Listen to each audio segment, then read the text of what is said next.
Hey.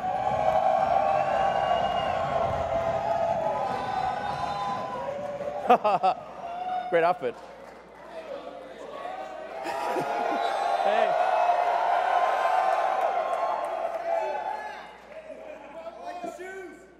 Yes.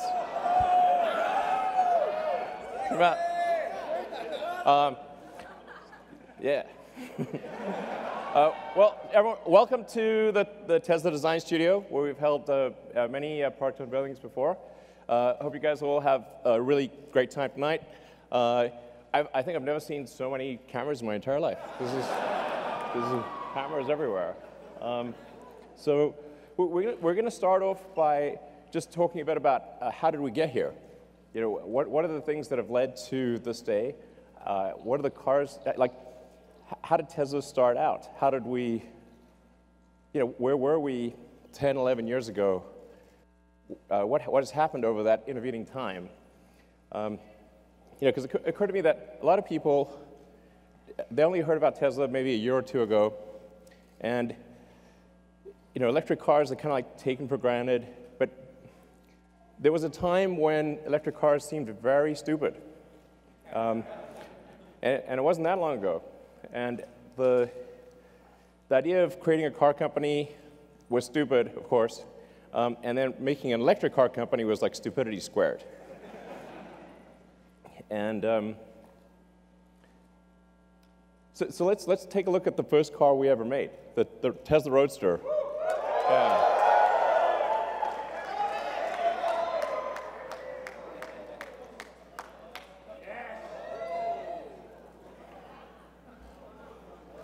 All right.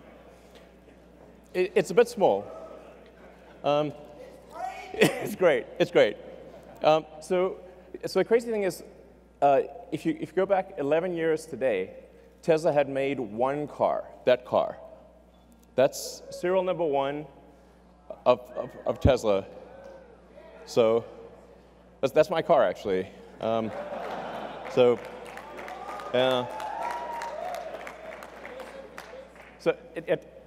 on February 2008, we'd literally only made one car, that car. And it didn't really work very well, I have to say.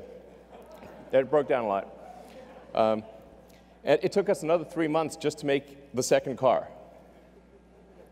And now we've made about 550,000 cars. Yeah. So,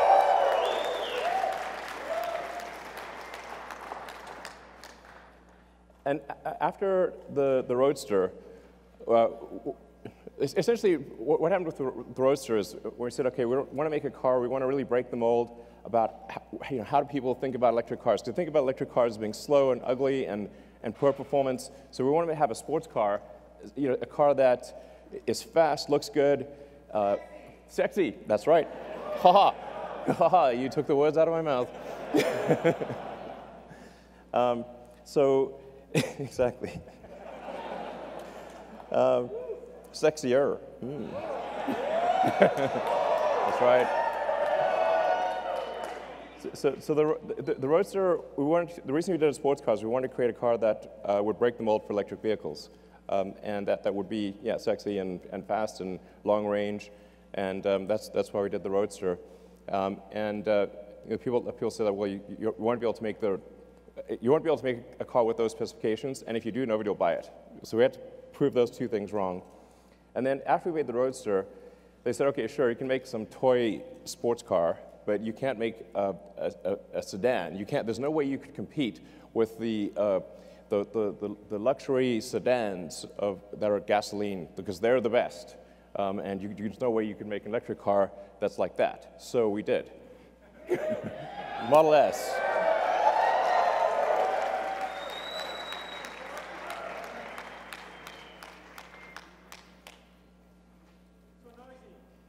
Exactly. So noisy. Where are all the fumes? Where's the exhaust pipe? Where do you put the gasoline?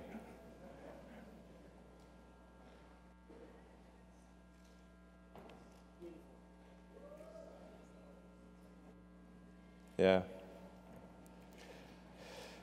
So we actually started designing that car in the rocket factory. So we didn't have a design studio. We took a little corner of the rocket factory, and Franz joined, and we just, with a tiny crew in a corner of the rocket factory, we designed that car. I think that car was really important because it was competing against the best of the gasoline cars. So if you can make an electric car that can beat the best of the gasoline cars, it's a very powerful statement to prove that you can go electric. So then, working from the Model S, which by the way, in terms of where the name comes from, actually I like calling things what they are. So Roadster is called Roadster because it's a roadster. There is no good word for sedan. So we couldn't call it the sedan. It wouldn't work. Or saloon. There's just like literally no word. So the Model S stands for sedan. And this is how out of touch I was. I actually didn't realize at the time that Model S also means models. and then I had like at one point a license plate that said Model S2 because it was like the second production Model S, and it was like, and as I was walking away from my car, I said, "Wow, what a jerk! His license plate says Models 2." Yeah, I'm like, okay, better not have that license plate. So, but then going from the Model S, we said, okay, we want to make the best SUV in the world. We want to do something. We kind of got carried away actually with the Model X. We was like, let's have practically every technology and whiz-bang thing we could possibly think of. The Model X is like, as a car, it's like a Fabergé egg meets a spaceship. It's like, it was insanely difficult. But it is an amazing vehicle. Let's bring it out.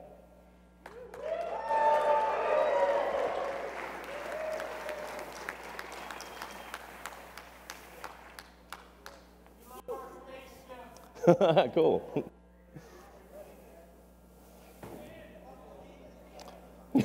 Yeah. You can see a certain position forming, maybe.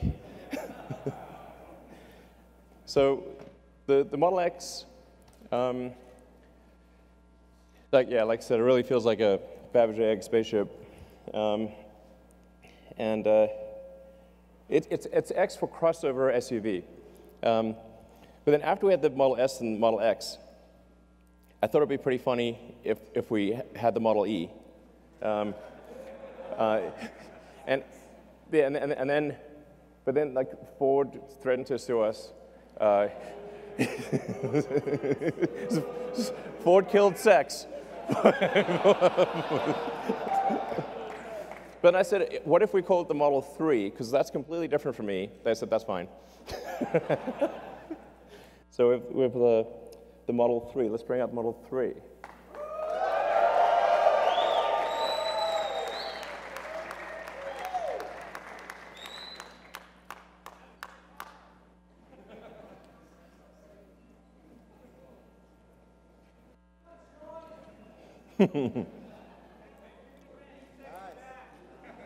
That's right, exactly. Exactly, smart summon with a person.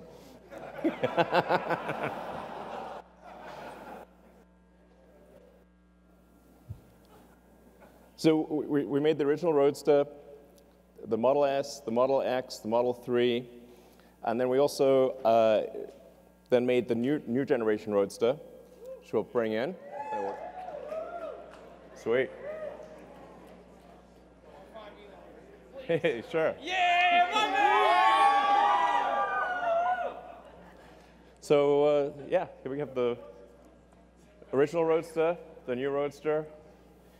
Yeah. And then, hey, how's it going? And then the Semi.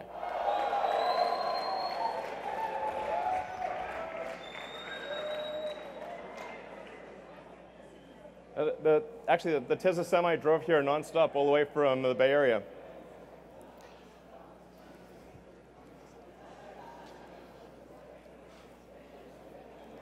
So that Tesla Semi, a 500-mile range electric semi. I learned to actually only after naming the thing that semi has two meanings. So it's semi-sexy.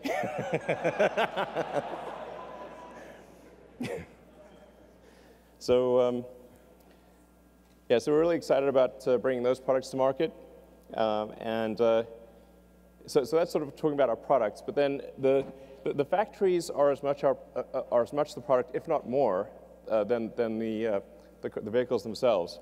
In fact, I really think like the difficulty and value of manufacturing is underappreciated. It's insanely difficult. It's like relatively easy to make a prototype and extremely difficult to mass manufacture that prototype or to mass manufacture a vehicle reliably and at scale.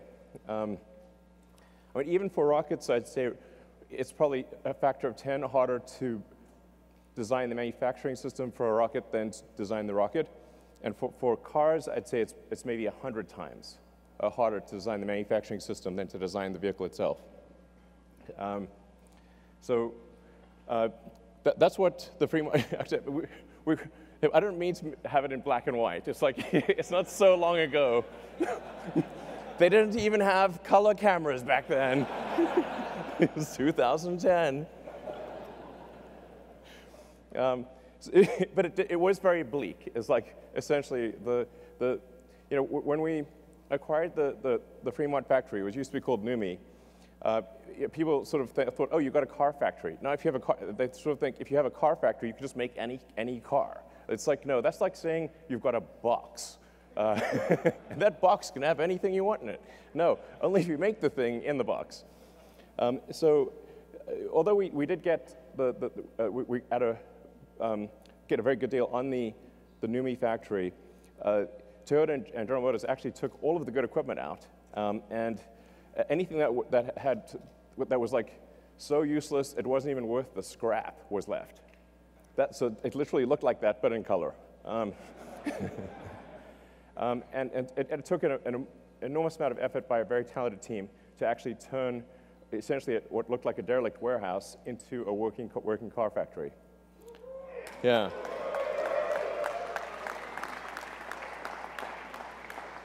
So, and in fact, like today, the Fremont factory, which is an enormous building, I think it's like the second or third biggest building in the world by footprint, is so dense, so densely packed with people and robots. Well, this picture has like robots, but there's 20,000 people that work at the Fremont factory across 4 or 5 shifts.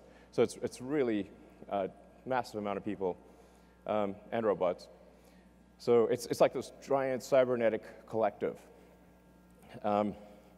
So that was way harder than making the car, by far. I mean, it's worth noting, like the last time, at least in the U.S., the last time any car company achieved mass manufacturing was about 100 years ago. That is the last time, and then Tesla. It's literally that crazy. So,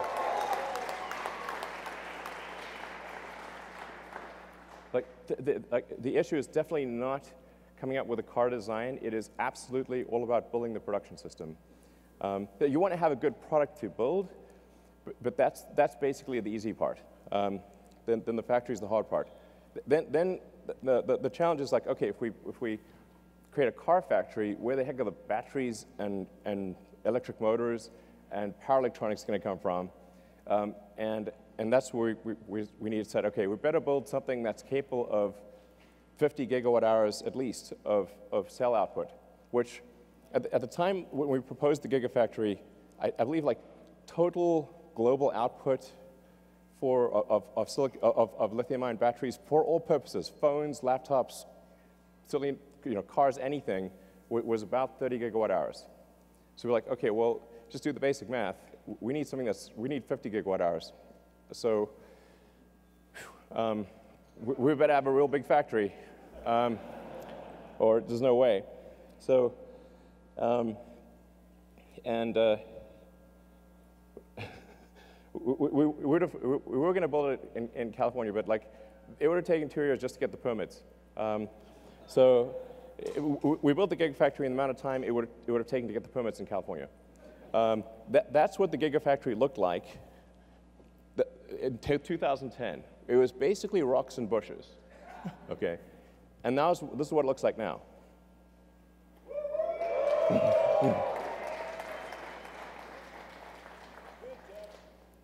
Yeah. So, and it's only about a third complete. So this when complete, I think it's about 4 or 5 times the size of the Pentagon. So it's kind of difficult to appreciate scale, but although it's really quite tall, it's like 70 feet tall. So the volume of it is just mind-blowing. It takes 2 hours just to walk around it. So, again, it's work of a tremendously talented team working like crazy, like tens of thousands of people to produce this factory. And today it produces more lithium-ion than the rest of the world combined. So.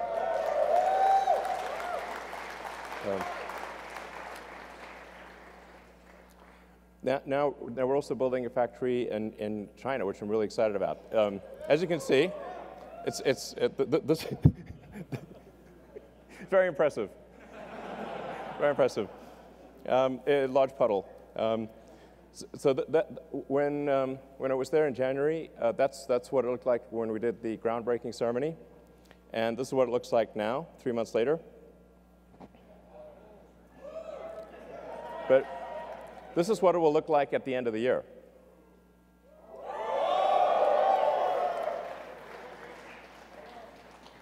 So things are moving fast, and this will actually be, once it's complete, the equivalent of our Fremont car factory plus our Nevada battery gigafactory combined. Yeah, so it's integrating the two, which kind of makes sense. So we're really excited about this. A great team in China, and this is going to be really important for making affordable versions of the Model 3 and Model Y for the greater China market. And then, besides cars, we have some other things. So the solar roof and Powerwall.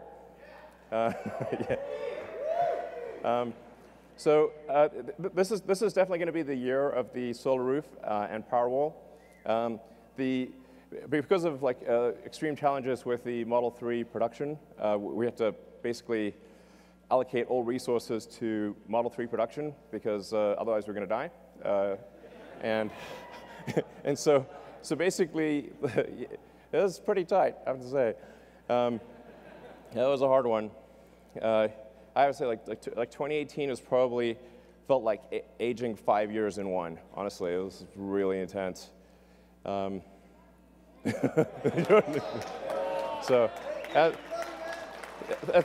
thank you for supporting Tesla through this difficult period. Thank you. Yeah.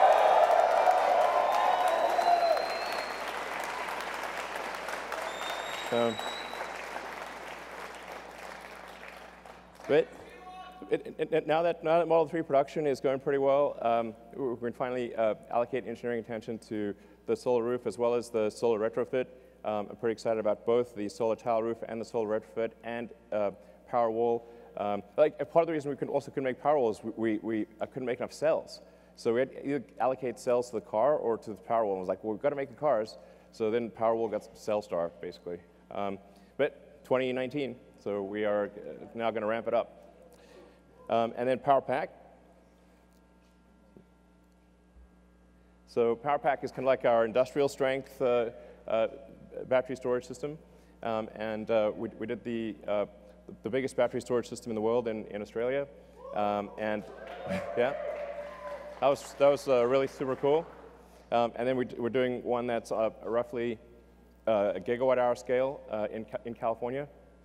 So just in Southern California, right nearby, we're building a gigawatt-hour scale power pack. And so we expect this to ultimately be really critical for transitioning the world to sustainable energy. Obviously, you have to have sustainable energy production and sustainable energy consumption. So the sustainable energy production needs the solar panels plus the battery, because the sun doesn't shine at night, and then those electric cars. Electric vehicles in general, yeah. So, but I mean, the really exciting thing is if you have, with solar plus battery plus electric vehicles, we have a fully sustainable future. This is a future you can feel really excited and optimistic about. I think it really matters. Yeah.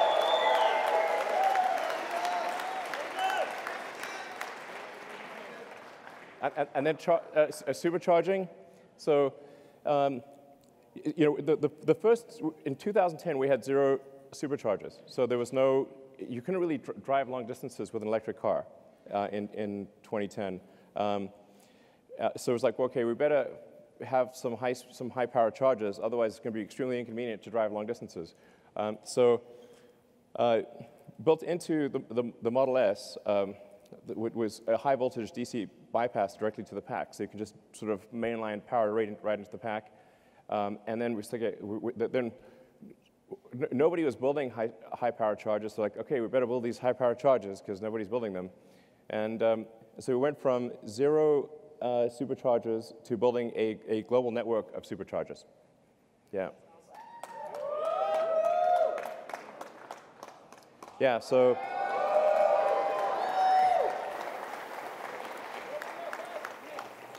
it's pretty nutty. Each one of those is a supercharging site. So supercharging team Tesla did an incredible job building a global network of superchargers that allow you to travel to a massive section of the world, basically anywhere in North America, almost anywhere in Europe, most places in China, not the Gobi Desert yet, but most places. We'll cover the Gobi Desert. We'll get there. And Saskatchewan, I swear to God, there is. I've specifically asked about the Saskatchewan supercharger, and I'm told it is under construction. So, absolutely, I've asked about it like twice. I'm told it's going to be completed soon, and then you will actually be able to drive across Canada. So yes, Hawaii. Kazakhstan. Actually, we have some great supporters in Kazakhstan. I think we probably, we should have, we will build superchargers in Kazakhstan. There you heard it right here. Anyway, we're going to build a lot more superchargers. And we have actually a version 3 of the supercharger that we just unveiled. And in fact, yeah.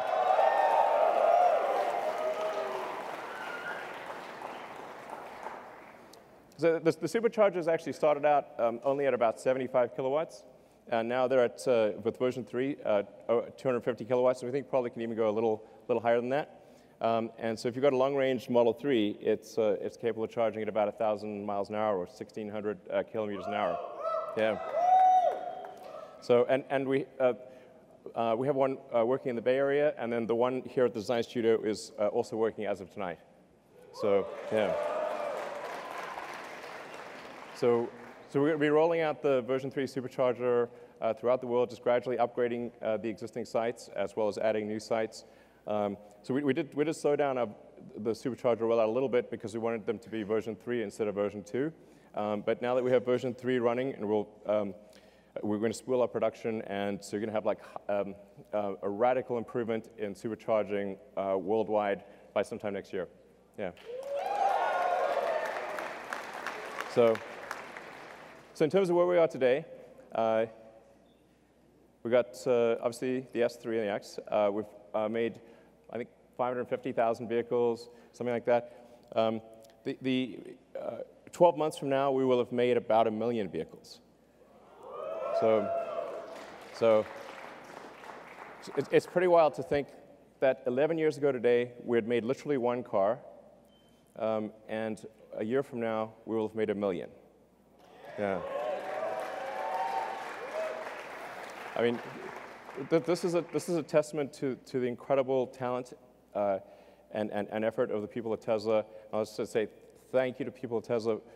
You guys are incredible.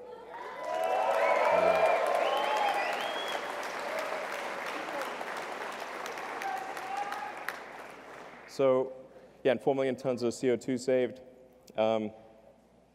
in fact, with the 4 millionth ton, it just ticked over like an hour ago. So the 4 millionth ton just ticked over tonight. Yeah. So, just talking a bit about like, what were the thoughts back then? What were some of the comments? Let's see. The internet is forever. But this is a mere like taste. It was like I said, electric cars were considered extremely impossible and stupid, and in various forms. You're a fraud. Blah. Like, okay, you can drive that fraud. Okay, and then now things have changed. Yeah.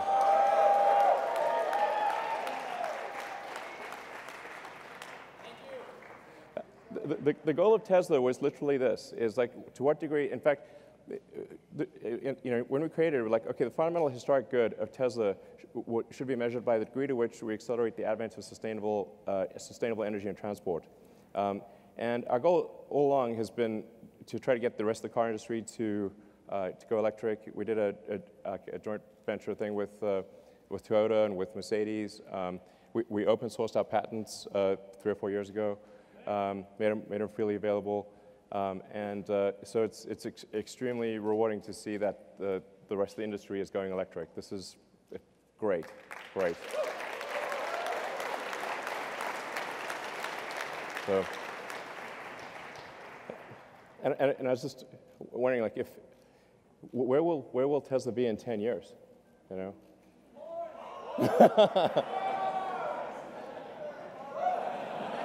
Mars. Exactly. We will be driving a Tesla on Mars. I think we could. I think we actually could. Okay. Tesla will be on Mars in 10 years. I think it will. I think it will. So after that extended history lesson, what about the actual reason you came? Okay. There's a missing car. It starts with a Y, ends with a Y, and that's Y in the middle. Bring out the Model Y.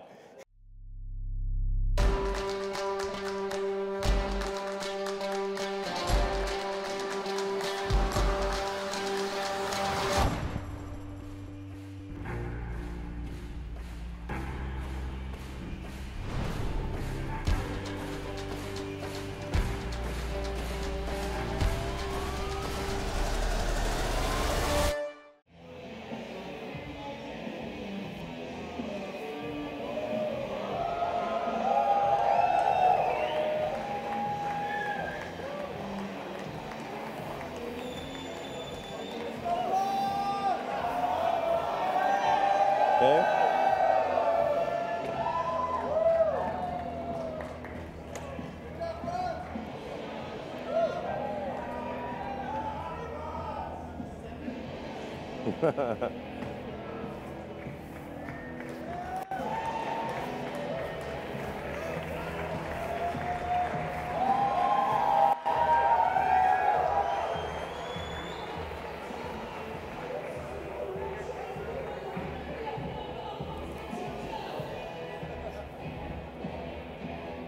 All right. The Model Y. Yeah. So, like the 3, it will be extremely safe. So that you may know the Model 3 has the lowest probability of injury of any car ever tested by the US government. The Model Y, we expect, will have a similar result. 5 stars in every category. With the battery pack low in the floor, it's going to have a very low center of gravity. So this will, it has the functionality of an SUV, but it will ride like a sports car. So this thing will be really tight in corners, and we expect it will be the safest mid-sized SUV in the world by far. And at Tesla, we actually always design with safety as the #1 goal. It's like people think, okay, performance, sure, but safety first. This is actually by far the most important thing. But it's also going to have incredible performance. So we expect to have 3.5 seconds 0 to 60. Yeah, it's good. And very low center of gravity, so great handling. It's testing out at a 0.23 drag coefficient, which is extremely good for an SUV. And in terms of range, 300 miles. Yeah. So we expect to have an EPA range of, an actual true usable range of 300 miles. So, yeah. Yeah. From an interior standpoint, it has a panoramic glass roof. And by the way, after I'm done here, you guys will be able to come up and like check out the car. So it's like, so it's going to have a panoramic glass roof. It like really feels like, just like the Model 3, if you're in the car, it just feels like you can see the sky. Seat 7, 66 cubic feet. Obviously autopilot and all that. As I've said publicly, we expect to be feature complete with self-driving sometime later this year. And then as we prove out the safety with billions of miles and kilometers, we will, from our standpoint, feel it's like safe enough to not pay attention and then get the regulatory approval sometime thereafter. But the cool thing is feature complete. Like it'll be able to do basically anything by the end of this year, just with software upgrades, which is pretty cool. So the basically long range one we expect to be about $47,000. And then sometime in 2021, we'll have the sort of standard version, which will have a $39,000 price point. So, yeah.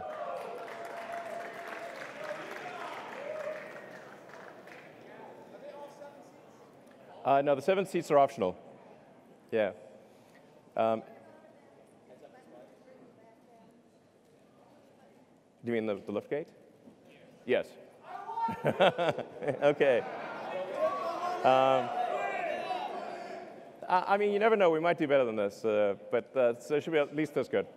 So, so I think it's going to be really compelling. I'm confident that it'll be of any mid-size SUV, it'll be the one you want. Yeah,